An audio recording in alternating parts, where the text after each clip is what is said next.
Hey Shady Grove, I am Doreen Garman. I'm the children's pastor here at Shady, and today we have a special interview with our pastoral candidate's wife, Michelle. I know most of you have seen Pastor Todd as he shared sermons with us through the last couple of months, but we have not had the privilege just yet to meet his wife. So I get the privilege of talking with Michelle, asking her some questions that you may be wondering about as well. So I want to introduce Michelle and Todd. We're glad to have you with us today. I want this to seem like we're sitting at a coffee shop just chatting, because that's really where I would rather be right now. But we know that many people here want to get to know you too. So just start by telling us a little bit about yourself, where you grew up. Okay. My name's Michelle, and I grew up in Asheville, North Carolina as an only child. I will be 50 years old in 2 weeks. Wow. We have a son, Andrew, which I'm very proud of, that lives in Greensboro and graduated college in Greensboro and has a degree in business and doing very well. Wonderful.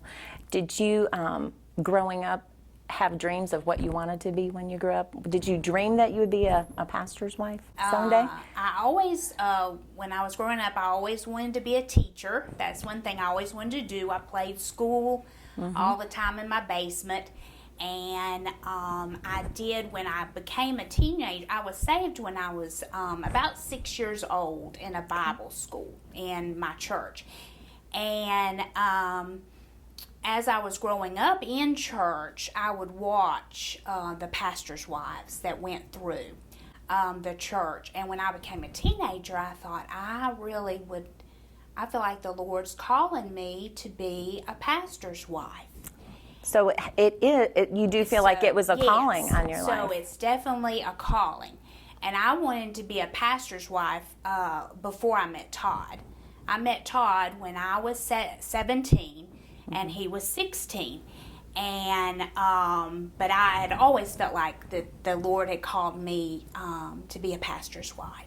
Did you at that time know that you were called to be a pastor? I did. I got called when I was about 15, so we met like right after that. So that worked out pretty well? It did. Pretty well? Maybe even a God thing? Yes. Yeah, Absolutely. for sure. Well, from what I've heard, through the grapevine, is that you are true partners in ministry, that, you aren't just the pastor's wife in name only.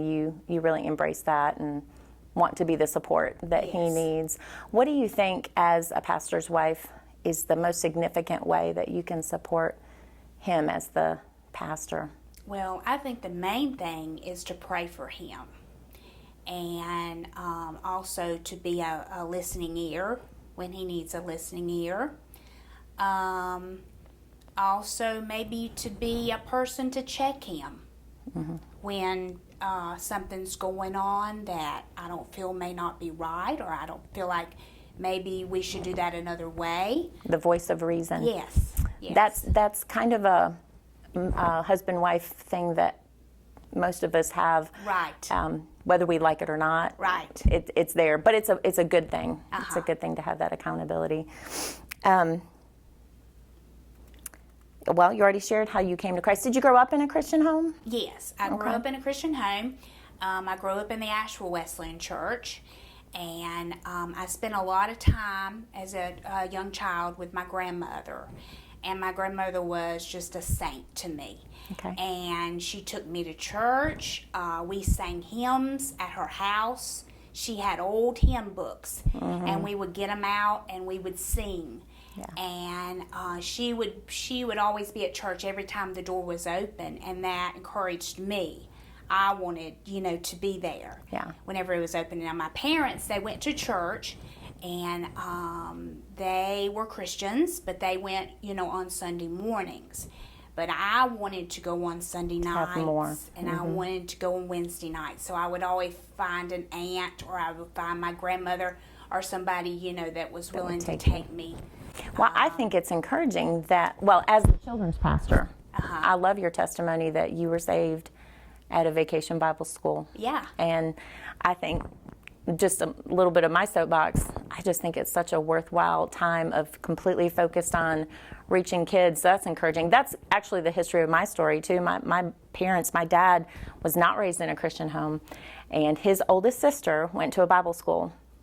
And came home changed, and she said, "Come on, you're coming with me." Yeah. She took her siblings back to Bible school, and that was the beginning. Yeah. So that's exciting. It's encouraging. Just a plug for Bible school. Yeah. We call it summer jam, but it's the same thing. It's Bible school. Okay, this one's a little tougher. I grew up in a pastor's home, and I remember vividly the hard times. Have you ever felt like, man, this pastor's wife thing is not for the birds? It's hard. It's harder than most realize. I'll first off start by saying we have been very fortunate in our ministry. When we were at York, when we were at Bessemer City, we had people that really supported us and loved us. But I can remember, especially when we first got there, being lonely. I would pray for a friend. When we moved to York, I remember just saying, Lord, just please send me a friend, somebody outside the church that I can be friends with. And he did. He sent me, my son was very young then. He was probably, I don't know, 5. He was about a year. Well, yeah. But anyway, by the time a friend was sent, and Drew was about 3 or 4 years old, and it was just a lady from the community that I met, and so Andrew and her son were friends, and I was friends with her. So yeah, I think that's pretty much the hardest thing is to me would be relationships. Yeah, it is hard sometimes as pastoral staff to form that trusting relationship. And as a new mother, that's important. Right. Yes. I remember those days, and it's important to not feel alone in that way. All right, so last week, your husband shared the story of how you guys met, but we want to hear your side of it, make sure it was on target, or actually, what happened. Was you met at Life Corps? Yes. Right? Yes. Was it love at first sight? No. No. We did meet at Life Corps, and I was from the Asheville area, and we didn't have a group up there in that area, so they allowed us to come down and be a part of the Gastonia area where Todd where he lived. So we came down, and we became, just kind of became friends there at first, because everybody, the group became friends and all. And so anyway, actually right here on this property. When it was the campground? Yeah, we came to camp. And I think that's when it kind of clicked for us. The summer romance, the camp romance. Yeah, the camp. We have the typical camp romance. But yours actually turned into marriage. That probably didn't happen as much for everyone else that had that camp romance. We did, and we dated long distance for 5 years. Wow. While he finished college, and I started off going to SWU, but then I left and went home and went to a community college near where I live, and then I worked until he finished school, and we got married I don't know, when was it? The month after? After you graduated? So graduated in May, we got married in July, started our first church That fall. Yeah, Wow. yeah. Wow. So, You waited your 5 years, so it was time. It was time. Yeah. I'm sure that you were both excited about that. Yeah. Well, okay, so he told Dan that you pursued him. oh. No. Is there a different story there? Because my husband would say the same thing, that I chased him. Oh, there you go. You never know about news these days. That's the Reynolds fake news. So what's your side of that? Did he pursue you? Yeah, I think he pursued me. I would On the volleyball court. on the volleyball court. Oh. They had volleyball going on. Yeah. And we would play volleyball. I mean, I don't think I played volleyball. More watched volleyball. Mm-hmm. And I remember having a towel out there watching volleyball, and I did invite him to sit on my towel one day. Oh, nice. I did. And But maybe that's where he misunderstood. that's probably where he that was your misunderstood. chasing of him. Yeah. So, That's funny. That's funny. Well, how did he propose? he proposed at Easter with an Easter basket, and his sister-in-law made an Easter basket, and it had all kinds of eggs in it, and one of the eggs had a ring. And so I opened up all the eggs. So you had to open them all until you found that egg. Until I found that egg. And Did he get on one knee and as you opened the egg, or? I don't even remember. Did you? I did. That's been That's okay. 27 years ago. So 27 years you've been married. 27. Wow, that's encouraging. That's So. great. All right, so let's talk a little more seriously. This past January, am I correct? Yes, You were diagnosed with cancer. Yes, ma'am. You've had treatment, Yes, ma'am. and now you're just having testing every 3 months. Is that correct? Yes, ma'am. Okay. In January, well, I started getting sick in July. Okay. Of 2019. Yes, ma'am. And from then, I just could not get better. I, started just the basic symptoms of ovarian cancer. So I was going to a previous doctor, and they recommended me to go to an OB/GYN. So I went to her, and she told me, she said, when I went, I was so sick, and I knew I needed help. And I'm very independent, and I go to doctors by myself. But that day, I could not go by myself. There was no way. I was up sick all night. So Todd went with me, which was very rare. That's a blessing, though. Yeah. And so I walked into her office, and I laid on her table, and she looked at me, and she said, I think you have a large tumor. But we're going to run some tests on you. And I said, okay. So they ran tests, and I was in so much pain. And anyway, when she got the test back, she said, I need to talk to you in my office. And she said, are you here alone? And I said, no, ma'am. My husband, he's in the waiting room. And she said, well, we need to get him back here. And so she went and got him, and she said, we found a large mass on your ovary, and I think it's cancer. And she said, I know of a wonderful oncologist named Dr. Shallowick from Wake Forest Baptist. And she said, I'm going to refer you to him. But she said, before you leave, I want you to have blood work done. And so I had the blood work done. And anyway, basically, once I, heard whatever, we were pretty much both just in shock. Yeah. And Todd, of course, was more upset than I was because, it was, Sure, it was it's me. scary. you know. Right, yeah. And so anyway, I thought, I have to be strong. I have to be strong for Todd, and I have to be strong for Andrew.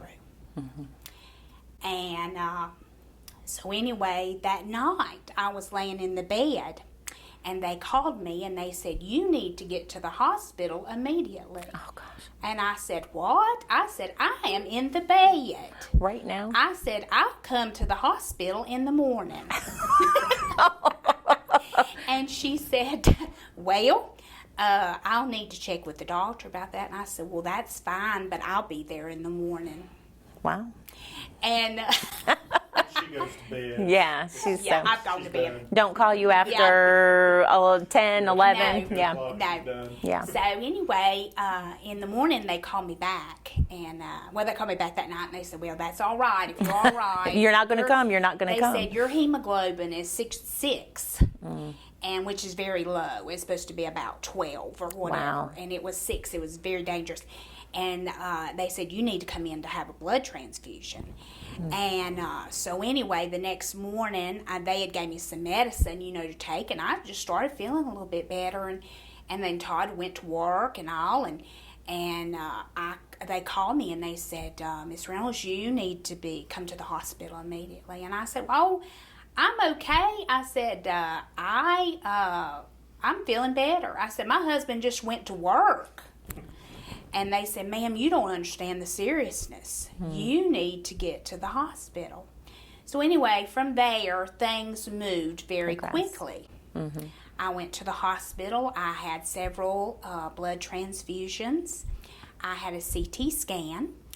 And then I met on, this happened, on Wednesday? Yeah, on Wednesday. On Wednesday. On Wednesday evening, I met Dr. Shallowick, and he came in the room. He had done a CT scan. He had came in the room, and on his little thing, he put up a scan of my stomach, my abdomen.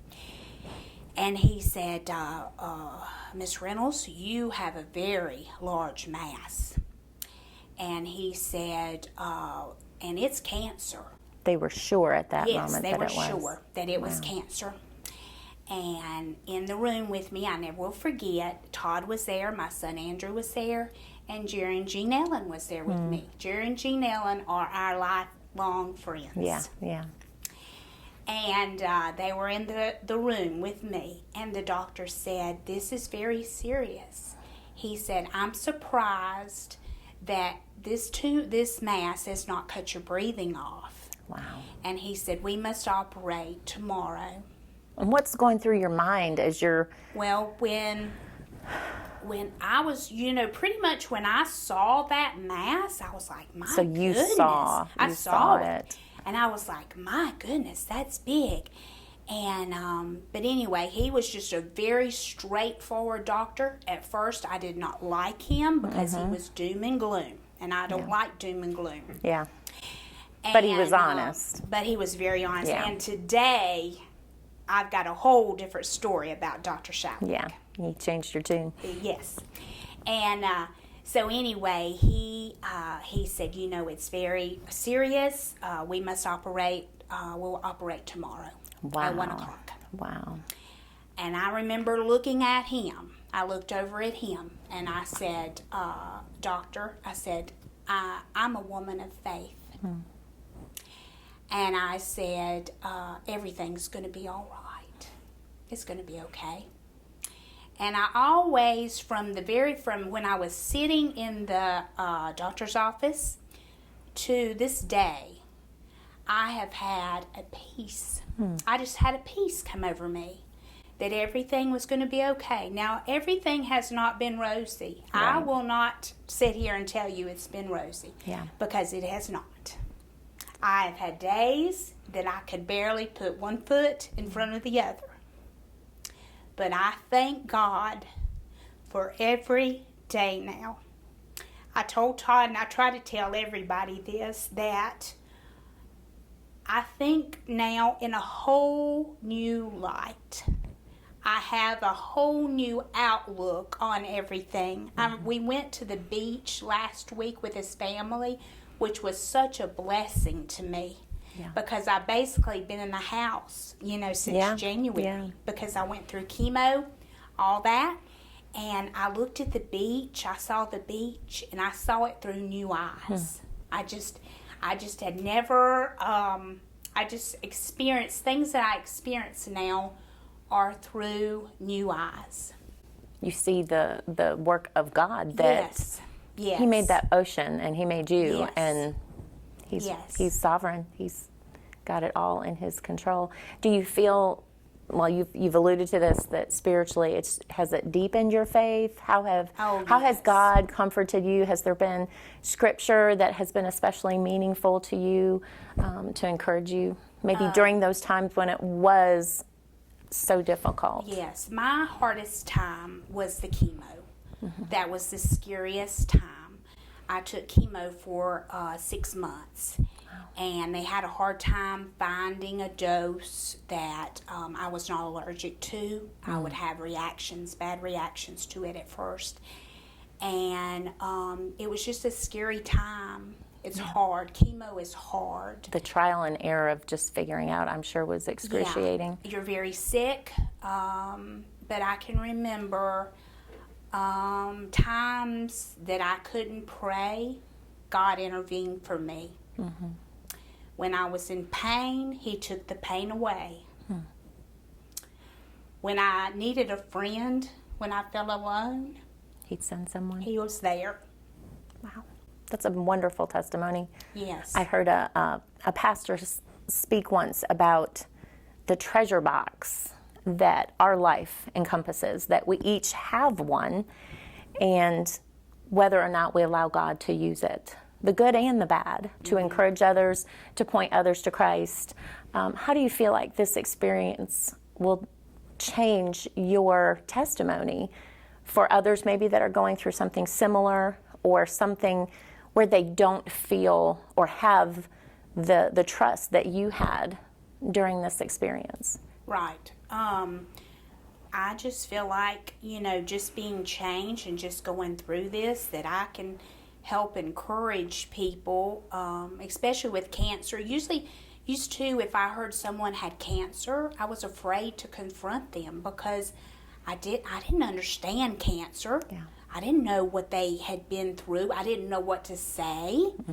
But now, I have a new light on it. I know what to say.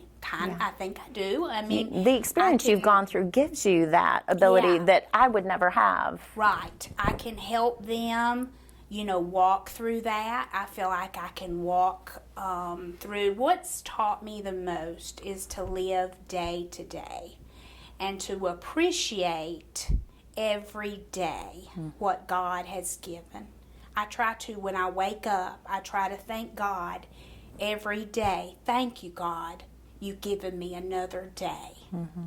And so I think that's kind of a testimony for me to share with other people, to kind of look at life and try to look at life in day by day in a different light. I actually read something this morning that said something like that. If you woke up today, that means God has a purpose for you today. Right. In some way. Yeah. So we don't worry about tomorrow. Yeah.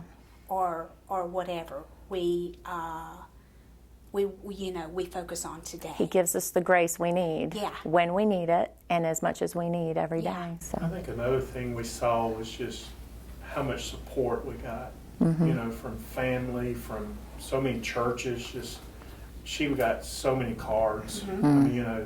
About 400. Wow. Yes. Wow, that's encouraging. We had Yes. one of our prayer partners that is like family to us, sent a card every day for 6 months. Yeah. We'd go to the mailbox, there'd be a card Every day. every day. So, and just, I think we've learned, obviously, as pastor and pastor's wife, you walk with people through things, but it's just a totally different thing when you're on the other end, receiving end, and you realize how much that support means. To just that encouragement from other people. I'm sure, too, from this time forward, when you see others going through similar struggles, you want to be the first to sign up to encourage them because of the encouragement that you received from so many. Yes. That's a wonderful testimony. Yes. It's exciting. Let me see. So you never really felt, you must have had, did you have some moments where you just felt like, I can't make it through this anymore? And at that time, God gave you what you needed. I had days where I felt like, especially the very start of chemo, when I didn't understand the side effects, I would just sit and bawl. because I hurt so bad and I couldn't. And Todd, bless his heart, he was, wanted to help me. Yeah. And it was just, it was scary. And I would say, why, God? I'm only 49. Yeah. I want to watch my son.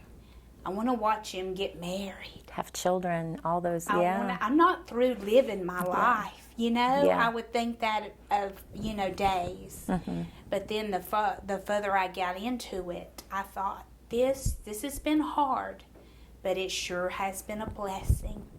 And I don't think I would give it up for nothing. Really? I know that On the other side, you... Right.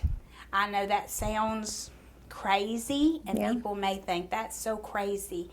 But it's just, I don't know, it was just I just learned so much, and it just opened my eyes so much.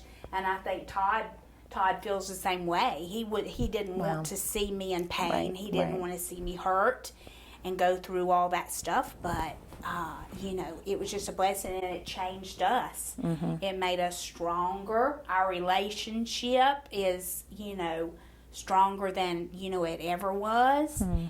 And You are the true, you've seen completely how God can use a situation and bless you and help you to grow through it. And I just think the testimony alone is going to help just many, many people, because you're not afraid to share your testimony and how God was with you every single time, whether you felt alone or you were in pain or could not pray. And I think that I don't know many that would say that after having cancer, that you wouldn't change anything. So right. that's a blessing. It's a blessing. I hope that I would be as courageous as you if that ever happened to me. Okay, so this weekend is the big vote, and we're not talking the presidential one, thank goodness. Right. Although I would like for that to be done and over with. I think everybody could agree with that. But we're having our big vote here at Shady Grove, and we're all very excited. How do you feel about things? Are you? I felt all along very excited. I feel like Todd and I are ready for a change in our life. You know. I was thinking this morning about that question, and Jeremiah 29:11, right, came to my mind. And it's, I know the plans I have for you, says the Lord. So whatever the Lord has planned for us or for Shady Grove, we accept that. Yeah. And that's what happened. Well, He loves us, and He promises us that He wants for us to have hope in a future. And we're excited because it's in a pastoral transition. You can't really plan. You know, you just kind of wait on God's leading, and we feel like this was God's leading, and so. We don't know the plan yet for Shady Grove, but we're encouraged and super excited. Are you nervous about the vote, either one? We haven't really talked. I mean, I don't think nervous. I mean, you're always, just kind of in a holding pattern until it happens. I mean, you don't want to assume anything, or you don't want to take things for granted. But I mean, we trust that God is going to work, and if that's His will, it'll be a positive vote. And if not, if He closes that door, then God's still in control. And right. God's still got a plan. He still has a plan. Yeah, that's true. It could be a congressional hearing. That would be a whole lot worse, wouldn't it? Especially after yesterday. Like, who wants to go through that? I wouldn't want to go through that. Okay, we're almost done. I want to ask one more question. Okay. What do you think is the most important thing for church people to know about their pastor, about you, about the pastoral family in general? Something that, I love this question because I grew up in a pastor's home. Something that most church members wouldn't think of as pertaining to your family at the church. What would you want them to know? I would want, let's see. That's a harder one. Yeah, I think I would want them to know that we're just normal, like anybody else. We have our ups, we have our downs. Every day's not rosy, you know. You put your pants on one leg Yeah. at a time like everybody else. Everybody else, we're, you know, what do you think? Yeah, I mean, I think we're not, you know, we're following Christ just like everybody else is. And, you know, there's times where we have questions. We don't always have the answers. There's struggles that we have. I mean, you know, we have good days, bad days. You know, we're not on a pedestal. Yeah, You continuing to grow just like everyone else. You don't have it all figured out. know, we do not No, have it all figured out. definitely not. All the answers. Oh, that's good. But, you know, we feel like in churches and ministry, we walk with people, you know. That's what, because that's one thing we've learned through all this. It's just relationships. And, you know, we just want to be there for people. Is that what you enjoy the most about ministry? Yes. Oh, yes. Okay. Yeah, me too. We enjoy the people. Yeah. And those relationships turn into opportunities not only to disciple them, but to disciple yourself. I mean, to share that passion of the gospel, and then they in turn do the same. It's a multiplication. It's a beautiful way to multiply the church. I think is what I'm trying to say. But, well, I'm excited. I think we all are at seeing this plan unfold that God has for us. I know we probably all agree that we would encourage everyone to be praying about the vote on Sunday, to pray for Todd and Michelle, that when and if, and I think it's a when, things finally happen and you are here, that all of us as a church and through Todd's leadership that we'll pray and continually just follow God's direction more than any of ours. So thank you for talking with me today. This is I am not an interviewer. I do like to talk. There's no doubt about that. But I don't interview a lot. This is Dan Logan's gig most of the time. But I'm excited I got to do this today. So anyways, thank you for joining us. Hopefully you got to know not only Michelle, a little bit more about Todd. We know the truth now behind their story of when they met and how they got married. So join us in prayer, though, for Sunday for the vote, for Todd and Michelle and our church, that we would just continue to follow God's leading, because I think He has great things in store for us.